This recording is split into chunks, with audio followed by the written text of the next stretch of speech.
Hello guys! Welcome to my vlog. For today's video, ngayon ay magliligpit tayo.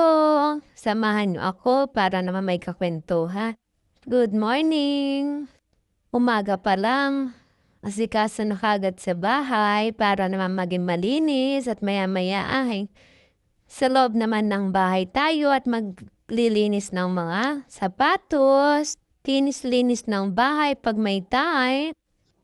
Ayan nga nakisama pa yung dalawang bata para tingnan kung anong ginagawa ng mami nila. Then nilalang maglilinis lang ako ng sapatos at marikabok na. At tuloy ayusin ko na rin sa mga pinaglalagyan nila.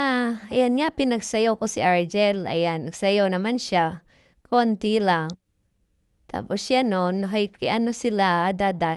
Pinakuha niya yung kanyang folder at siya ay daw magsusulat at magko-color. Ayan. Pero nagmimilk pa siya niya.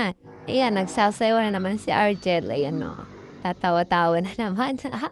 Ayan lilinis na ako ng shoes. Pagpasensyahan nyo na yung aking background. At seryosong nga ako dyan para maglinis, mag-ayos ng mga sapatos. Yan, linis. Yan, and after that, may nakita nga pala akong bag dito, tinahanap ko nga yung tumbler ni Arbery. Ayan, nandyan lang pala yung tumbler, nakita ko na. Tagal-tagal ko nang hinahanap, nasa bag lang pala. Kaya yan, nahanap ko na. Mahal pa naman sa Shopee, kaya talagang kailangan hanapin.